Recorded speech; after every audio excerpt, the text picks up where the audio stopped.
Stefan, the biggest thing I learned was, I almost felt like my friends had stood still. And so I came back with this whole new perspective. It just, on everything from politics, which that was a major thing over there, and just experiencing the world in a different way and how people do things differently.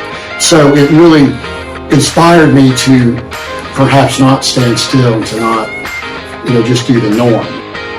From the IT company, it's Made Right Here, the stories of East Tennessee founders, creators, and builders. From the idea behind it to the impact it had on the community, their employees, and their personal lives, we're taking you behind the scenes of the movements they built. Hey, it's Paul. Welcome to the Made Right Here podcast. Today's episode is super cool for two reasons. Number one, we've got a guest host. It's Stefan Wilson from Allevia Technologies.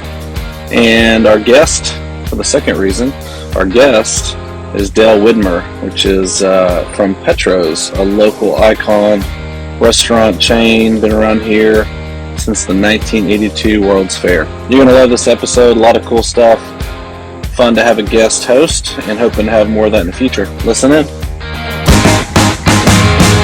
My name is Stefan Wilson. I'm not Paul Sponcia. I met with Paul, Dale, I can't remember if I told you this story or not, but I met with Paul and told him how cool this idea was, this Made Right Here podcast.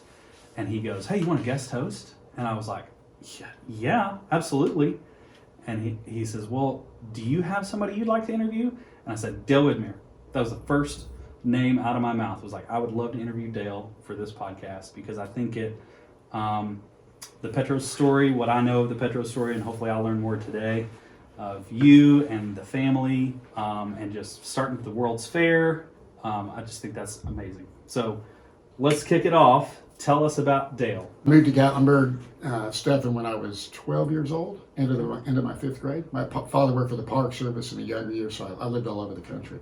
Came here from Wyoming, grew up in Gatlinburg, elementary school, went to elementary school there, and then when high school came, decided to go to Sevier County High School in Sevierville, so moved, then did my high school years there.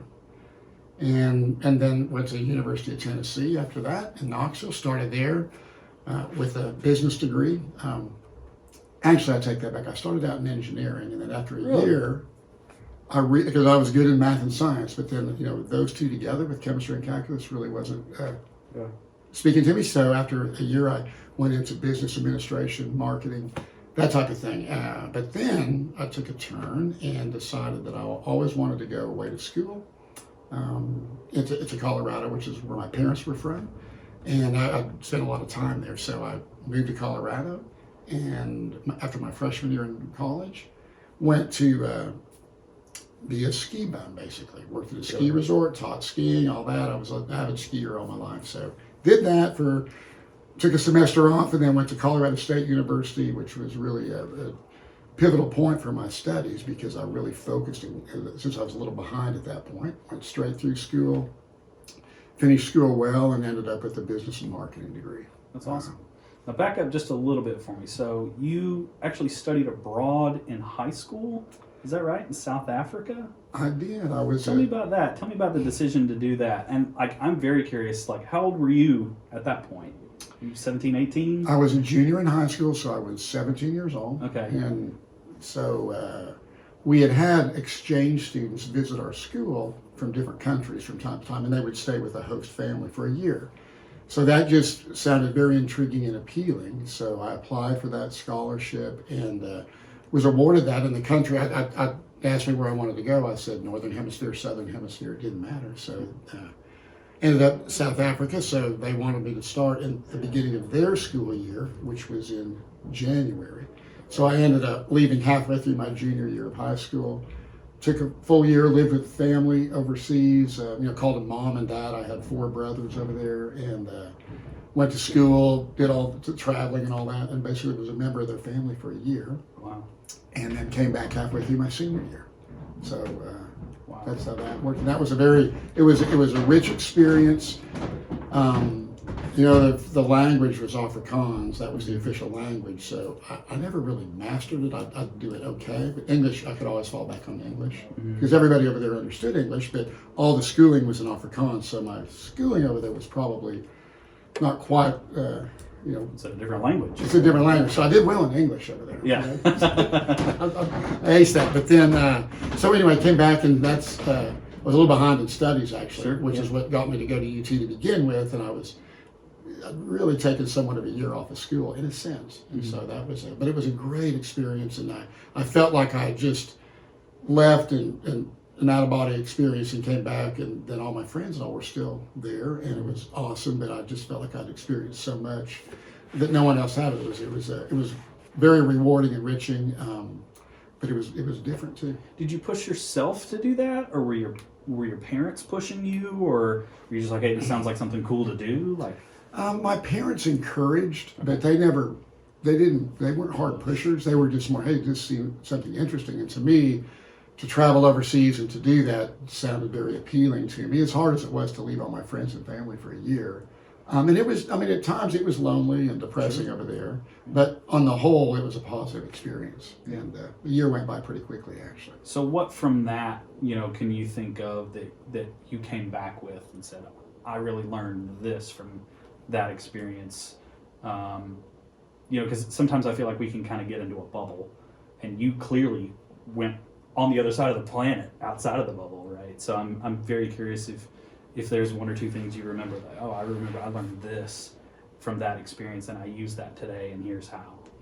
I think, Stefan, the biggest thing I learned was, I almost felt like my friends had stood still. And so I came back with this whole new Perspective. and just on everything from politics, which that was a major thing over there, and just experiencing the world in a different way and how people do things differently.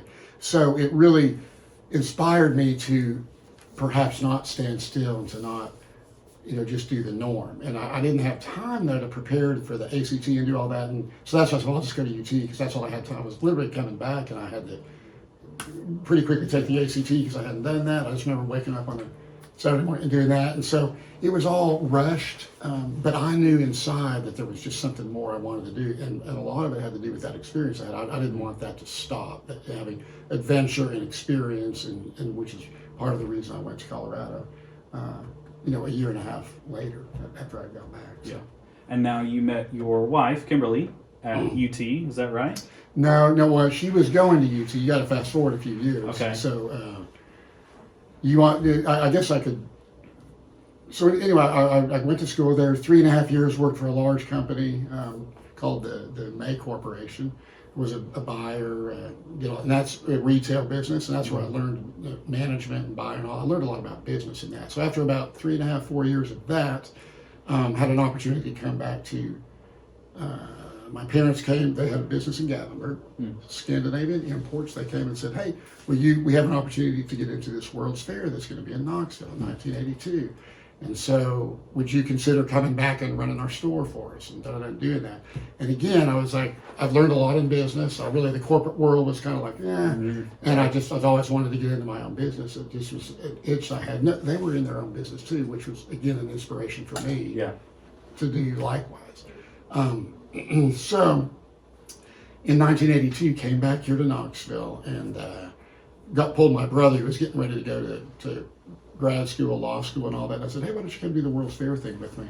And so he came and joined me. Keith and joined me here in Knoxville, and that's where we did ran the business there. And Petro's was there as well. Some friends from Spokane had decided they wanted a concept to come to the World's Fair. They were from Spokane, Washington, and they quit their jobs. We had the old Frito pie out of Arizona and Texas was the original thought, and they said, well, let's take that product and gourmet it up and come up with our own chili and and went around the table and came up with a product that they thought could do well at the World's Fair. Okay. Cut open a Frito bag, put some chili, put all the toppings in there, and then let's have a name for it. So the theme of the fair was energy. So Petroleum Belly was the original name. That ended up not being too appetizing, so it got shortened to Petro's. Okay. And then we had regular Petro Premium, Super Premium, Petro's Unleaded, additives, all that. Had to do with the energy thing. So that's how the name got started. My brother and I were at the fair. We fell in love with this product very quickly, and a lot of people walking around with them. So we became good friends with these folks, and that's how we got involved. So you met these folks at the World's Fair? At the World's Fair. And just kind of fell in love with their product and said, hey, how can we do this here? Or tell me about that kind of transition from World's Fair Genesis to maybe first store. Or how did that look and work? Well, we were intrigued. We thought it could do well out in the real world. So we talked to them. They didn't really know what they wanted to do with the concept. And we really couldn't work out anything that was agreeable. But we both had one thing that we were going to do. We already had signed up for it. We were going to do the next World's Fair or World's Exposition in New Orleans 2 years later in '84. So they planned to go there. We planned to go there. We said, okay, let's just put it on hold. We'll pick up back down there in New Orleans. Plus, that gave us a chance to see if the product, is the concept going to work down there in a whole different market and all that. Right. So we did that 2 years later. Went down there, and then the concept, there was about half the number of people that went to the fair, and it was a food city, a food area New Orleans. But the concept still did well. It was well received, all that. So down there, we worked out a deal to say, let us take this concept, go back and try to put it in the real world. So we worked out where we took everything east of the Mississippi. They were going to have everything west. So we came back, opened a store in Knoxville. They gave us some advice on what to do, and we opened up in West Town Mall here in Knoxville. That was in 1985. Okay. And then about a year later, we helped them open up in Spokane one store in a mall out there. We started out in the malls. Now, right before, as we were building our first store, it was at a mutual friend's party. I met this attractive young lady, and her name was Kimberly, and she ended up becoming my wife. But she actually wanted to help my brother and I, so she was in school at UT. That's the UT connection. Okay. So she was a little younger than I, about 7 years younger. Okay. But she was like in her 5th year of college. She had switched degrees, so she was working on graphic design, and that's what she graduated in, and went to work for Whittle Communications and all. But she also helped us in the early days with graphics and design a little bit. I was pulling on her skill set, and she also would help us in the stores, just operationally work part-time, and so she's been involved from the beginning. In fact, she's all I got to give Kimberly credit for coming to us with, she found a source on the our hint of orange iced tea that we're really famous for. So she brought that, and back in '85, that's we introduced the tea at that time. Okay. And so we started the first Petros outside the World's Fair in 1985. Friday the 13th, September the 13th. Wow, memorable. So it was really kind of a family business from the get-go, right? It was. This is you and your brother. And my wife. And your wife. Yep. So tell me about that, because I know for me, I grew up in a house, both my parents were working in a business. What would you say to somebody who's maybe thinking about starting a business that's going to rely on family? What's some advice you would give them or share with them about doing that? Well, of course, your family relationship, hopefully it's positive to begin with anyway, with your siblings or parents or whatever. Because we had been in business with my mom prior to that, right. My brother and I. And so it was good, and yet there's also dynamic issues because, we're so comfortable with each other, we're not afraid to say anything to each other. Yeah. And so that can cause some conflict. But, the advice given to us by one of my mentors, at that time, even was you all need to draw up a partnership agreement, a buy-sell agreement, do all that stuff. Even though you're brothers, you need, you're in business, and so that was good advice. So we did that from the beginning. This is how that's going to, in case, however that works. But so that was good advice, and we got started. And I think for us, there was a trust. So integrity and trust was there from the beginning, being family. So that was good. But also the comfort and the accountability probably wasn't always as disciplined as it should have been. And one of the things people ask me is, well, if you could do it over, and back then, what would you do? I said, well, that was good. I said, but all along, what I didn't do was to get outside business coaches and mentors and a board of directors, that type of thing, which is because we had family. We had my brother and I. We eventually got my other brother involved, who came out of the restaurant business about 3 or 4 years later. So we had a lot of wisdom, experience, and knowledge of the restaurant industry amongst all of us. But we also, you can tend to look in too much and not have an outside perspective. So, Right. in hindsight, one of the things, would be to bring in more ongoing, regular accountability and, of looking at it from an outside perspective. Interesting. Okay. So walk me through this. So we started our first store in Westtown Mall in 1985. Yeah. And then tell me about the growth since then. So, that's 35 years ago. So And I've got the grade. to prove it, right? So tell me about the growth and kind of bring me current to today. How has Petro's grown? COVID is certainly a part of that conversation since that's so fresh in all of our memories right now. But tell me about the Petro's growth path since then. Okay, we opened up one store in 85, and so it was doing okay. In fact, to get into the mall at that time, we actually had to sign something in our lease that said we would do at least X amount in sales or they could kick us out, because they'd never seen our concept. And we had big visions that we would put it in there, we'd franchise, that was all from the beginning. We thought that would be what we wanted to do, so we tried to make it look like it was a chain. And we did an okay job. People used to say, "Oh, are you a chain?" And so even in our early stages, we looked somewhat like people thought we were bigger than we were. But we also, I can't remember whose book it was. I think it was Moynihan's book from Domino's, one of those guys. But anyway, he had opened up a store. They weren't doing that well, but he thought, well, if I open up another store, people will think we're doing better, and that'll help our business. So we really took a similar approach about a year and a half after we were open, and there was another newer mall on the other side of town called Easttown Mall at the time. And so we said, well, let's do the same thing. And so we got a lease over there, and a year and a half later we opened up. That would have been in 87. Our second store, and sure enough, within a few months, sales at both stores went higher because, now Petro's has another store. There must be something that's, they must be doing well. We weren't, but at least people thought we were. So that was our strategy. And so we did that, and then malls were like a captive market, and we felt fairly safe in malls. So my brother Keith at the time said, "Okay, let's go to Nashville." So we got a lease down in Nashville at a mall called Church Street Center downtown in Nashville. So we went down. He opened that store up that was in, I think, 89, and then we went to Rivergate Mall in Nashville a year later, so it was like 89, 90, and then we ended up coming to Chattanooga, went to Hamilton Place Mall, we went to Johnson City and Johnson City Mall. So we were at all those 6 malls out of the gate. And some of the malls did better than others, but that was kind of What was your model? that was our model malls, and we really didn't want to venture out. We were just afraid to get out of the malls because we just weren't sure how the public would take our concept. But at the time, one of our role models was Chick-fil-A. There's a gentleman named Eddie Halliday here in town who had one of the Chick-fil-A's, and they were in the mall with us at Westtown. And so they took a leap and went out and opened up their first outside the mall double drive-through at the time, and did well with that. So we eventually we got the courage to open up a store on Kingston Pike, not about a mile and a half from the mall, and we call it West Hills Store. And that was, it's been open 20-something years. I lose track of time, Stefan, on all these. But in that same sort of time period, so after we'd had the 6 mall stores open, we said, okay, let's open one outside the mall. Very small dining room with a drive-through, and we did that. Invested a ton of money because it was much more expensive doing a freestanding store.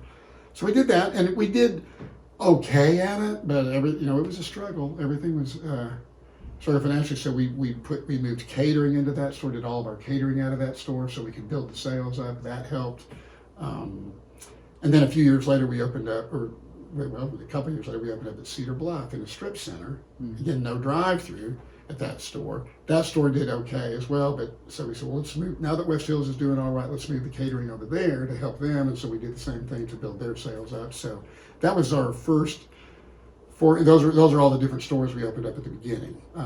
The mall in Chattanooga, the mall in Nashville ended up going bankrupt. The mall did, so we had to get out of that one. And we were still struggling at Hamilton Place Mall, Johnson City Mall, just kind of struggling with the sales and all that. The West Hills store was doing well. Cedar Bluff store was doing all right. So, and we overall we were doing okay. We decided we'd try franchising. We started franchising in the early days, and we started out in malls again. We went back to Nashville. So we started doing some franchising, but we really weren't ready to do that. We thought we were. We were excited that people wanted to pay us a franchise fee to take our concept and try to make it work. And we set it up all right legally, and operations manuals and all the training stuff and all that. We did all that, but we made up for our lack of systems and all just by being there and helping them and support and all that. So, we had a marginal level of success in franchising. But then, and again, at the same time, we got into University of Tennessee at Neyland Stadium, Thompson Bowling, and that was really good for our brand during all this time. And we had people interested in us just because of that. So we ended up, at some point, we decided we wanted to try franchising again, but do it with somebody who had the experience, had done that, been there, grown a company. So we ended up hooking up with a partner. His name's Dan Poole with Poole's Restaurant Group a little over 10 years ago. He was out of Atlanta. So he had a chain of about 50 stores and had some franchise experience, pretty strong restaurant resume. So we ended up partnering with him in order to franchise and try to do it what we thought would be the right way. So that was about 10 years ago. And so we did reattack franchising at that point. And we've really been working on that. And we've had some hits and misses and good things and bad things that have happened. But we have some ups and downs along the way, but we've been continually improving our systems and our training and our branding and all. We keep working on that. We're not there yet. I don't think we'll ever be there, but we continue to work on that. And then over the last 3 years, we've really made a push in franchising. So we've got some pretty good growth in that now with franchising. Company stores, we ended up getting out of some of those malls. We either got out of our Westtown Mall store last year, right when COVID hit. We only had a year left. We kept signing year leases because we just weren't sure about malls anymore. So that was actually worked out to be pretty good timing for us. We closed it down. The malls business they closed the mall down, and so we just never reopened back up. We still have one mall store left, which is in Johnson City. We have another year and a half left on the lease there, so we'll see what happens there. But it's by far our lowest volume store in the mall. What's fascinating to me through all of that is kind of your ability to pivot through some of these decisions. Like, well, let's do these stores in the malls, and then obviously, the retail landscape has changed, so now you've kind of pivoted to more brick and mortar, type standalone stores. What do you think are some of the elements to some of those decisions? Just super briefly, like, how did you make those decisions? Like, part of what I love about this is listening to other people's experience, like boots on the ground, real tactile. These are the numbers that I looked at. This is what I thought about. This is the risk that I weighed. Give me an idea of what is going through your all's mind as you're trying to make some of these decisions to say, you know what, I think we can build a brick and mortar store, on Kingston Pike, close to Westtown Mall, right? What were some of the elements in that kind of decision? Well, at that time, honestly, Eddie at Chick-fil-A, they did this. We were literally right beside him. It's like, well, right. Chick-fil-A did it, we can do it too. Yeah. And he encouraged us. He said, yeah, it really doesn't hurt my business at the mall because it's two different markets, right. And it allowed us to expose ourselves to a lot of people that never come to the mall. So that really was his encouragement, and the fact that they did it themselves that encouraged us to try that. To that one store there. But then we realized as time went on that drive-through is a pretty big deal, and we went into some gas stations were like convenience store gas stations with a drive-through on them, and those were received well, the drive-through part. So we kept more and more, the drive-through became a bigger thing to us, how important that was to our concept, and people really wanted that drive-through part of it. So that's when the last several years, we decided, well, we really need to focus on the drive-through part of our business. Like that, we are a drive-through concept. So other than the Market Square store, which we can talk about in a second, but that's been our focus. So we opened up, we opened up in, first in Lenore City. We opened up a 50-seat dining room with a drive-through. Then we took that prototype and went to Johnson City and opened up that in Johnson City about 1.5 miles from the mall. And then we came back to Maryville. We opened up the same thing in Maryville. So we opened up those three. And Lenore City, because of highway construction and stuff that we didn't know was coming, that hurt our business there, and we're still trying to build that. But Johnson City and Maryville out of the gate did gangbusters in those two stores, plus our little West Hills store, which we've converted to drive-through only now since COVID. Those are our three top stores in terms of volume and profitability. So we're excited about that. Tell me about, obviously the big element in here is growth, right? Every time you open a store, you got to have a certain amount of people to run this store. Talk to me about the Petro's culture. Like, what do you try to instill in your people and your team and your employees? Hey guys, this is kind of the Petro's ethos or the Petro's way. How have you grown that into the business and built that into the business? Well, honestly, for me, Stefan, just on a personal journey, I'm 65, but when I turned 40, I became a believer and follower of Christ, and that's a whole other story. But that kind of rocked my world and changed my perspective on everything. So, and then the cool thing, and so that's been sort of from now. That doesn't mean that we're all that way, or the owners, but then my partner Dan then also became a believer a few years ago, and so that really affected our desire to really instill in our company. Even though we've always taking care of people and caring for people, that's always been part of who we are. Our first mission statement when we first opened was Petro's priority is people at every level. That was all about caring for people. We felt that was our biggest asset. Mm-hmm. So we've always had that, but now we bring it into another level. So over the last couple of years, 3 years, we've really brought it more. Our purpose is to glorify God in everything we do by being good stewards of everything that He's given us. So that's our purpose as the owners, and we try to bring it into our mission and our core values, and all that. So when people are hired, we talk about our core values, which have to do with hard work and integrity and positive attitude and all that. And using biblical principles to operate our company is what we bring into everybody that we hire, and how we hire and train and fire. That's been a big part of our ethos and our culture now over the last 2 to 2.5 years. So that's made a big difference now in who we are and why we exist and what the purpose is for our company. So that's been life-changing for us. Tell me about the Petro's impact here in Knoxville. I mean, I know you guys have done some interesting kind of things for the community. Tell me about how Petro's has kind of given back to the Knoxville community. Well, with one of the I guess in here I got to. We've always been involved in schools and giving away tons of. I think we give away 60,000 Petros every year to all the schools through giving them incentives to incentivize their kids, however they want to do it, for grades or honor roll or attendance, all that kind of thing, all the way from kindergarten up into high school. So that's always been a big part of us, and we've been involved a lot with a lot of donations, with churches and nonprofits and all that. That's always been part of what we've done. We've taken it to another level though, or continuing to try to do that over the last couple of years with having fundraising, letting people come in and nonprofits and do fundraising, and we give them 30% of our sales. So we do a lot of that, have a real active program in that.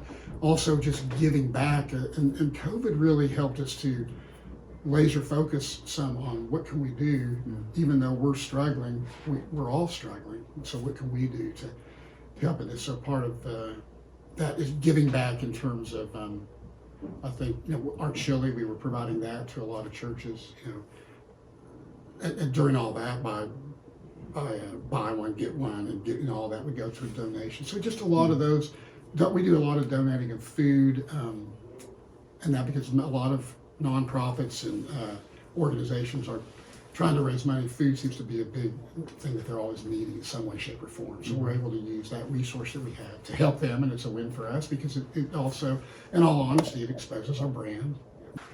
My son Alex, who's 30 years old and was out on his own doing video business and all that out of college, he came on board just under 2 years ago, and so he has been instrumental in helping us to continue to focus on that. So he's started a program now calling Giving Back 1,000 Hours. So we're, as a company, we're giving back 1,000 hours, which involves all of our managers and our staffs. How we can give, volunteer and all back to the community. That's something he's initiated and has started doing. And so, we have a lot of initiatives of what does our ministry in giving back and charitable, what does all that look like? And that's with our purpose to glorify God. That's becoming more important to us as we continue to grow. And Very cool story. I want to go eat some Petros. That was a lot of fun. You're going to love episode 2, where we dig a little bit more into Dale's story and the story of Petros. So stay tuned.